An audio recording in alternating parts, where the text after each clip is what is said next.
I wasn't planning to move to Pennsylvania, but after my divorce, I just needed somewhere quiet, somewhere far away. My uncle had this old house in a small town called Maple Hollow. Population, maybe 200 people. No Walmart, no stoplights, just trees and silence. The house was on the edge of town. Old, creaky, kind of beautiful in a haunted way. It had 2 floors, an attic I didn't dare explore, and a perfect view of the house across the road. Now here's where it starts. Across from me was an even older house.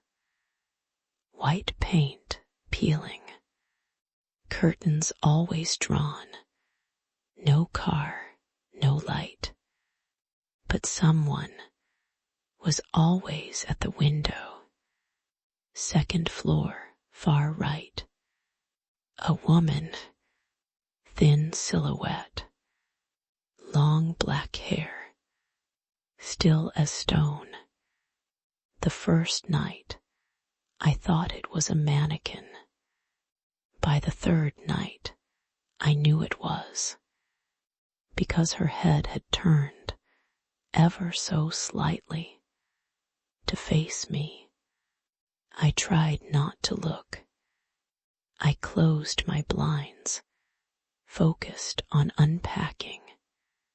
But at night, I'd catch myself peeking through a gap in the curtain, and she'd be there, watching, not moving, never blinking. One night I waved. She didn't wave back. The next morning, I asked the old guy at the diner about the house. He paused, wiped his hands on a rag, and said, "You're in the old Whitaker place, huh?" I nodded. "Then you're talkin' about the Holloway house across from you. Nobody's lived there in years. Since maybe 98. I told him what I saw. He stared at me. "You sure it's not a curtain or something?" I showed him a photo I took with my phone the night before. He went pale. "That's her."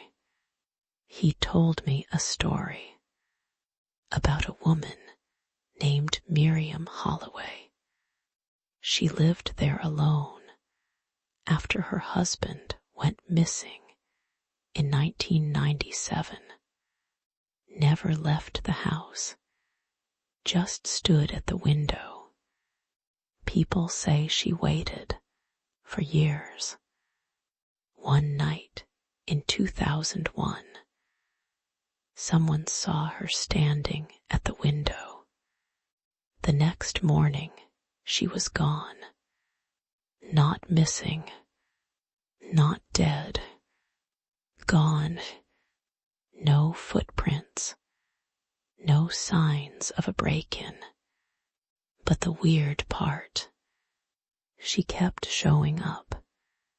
People driving through Maple Hollow would say, "There's a woman in that window." But when locals checked, the house was empty. Over time, no one looked anymore. They avoided it, forgot it. Except me. That night, I couldn't sleep. At 3:04 a.m., I woke up. Thirsty, I went to the kitchen, poured a glass of water. I don't know why, but I looked out the window. She wasn't there. The window across the street was empty. For the first time in days, I felt relief, like maybe it was over. Then I turned around and saw wet footprints on my wooden floor, small, bare, leading from the door to my staircase. I froze. I live alone. My door was locked. Or was it? I didn't sleep that night. I sat on the couch, lights on, phone in hand. Morning came. No sign of the prints. Like they dried up and vanished. That day I packed my things, called my uncle and said, "Thanks for the place. I'm leaving today." He didn't ask why. As I loaded the last box into my car, I looked up one more time. She was back, in the window, same pose, same eyes, same silence. But this time, she smiled. I don't talk about that house anymore. I never told anyone the full story. But sometimes, when I wake up around 3 a.m., I get this strange feeling, like someone's looking at me, and I never open my curtains, just in case.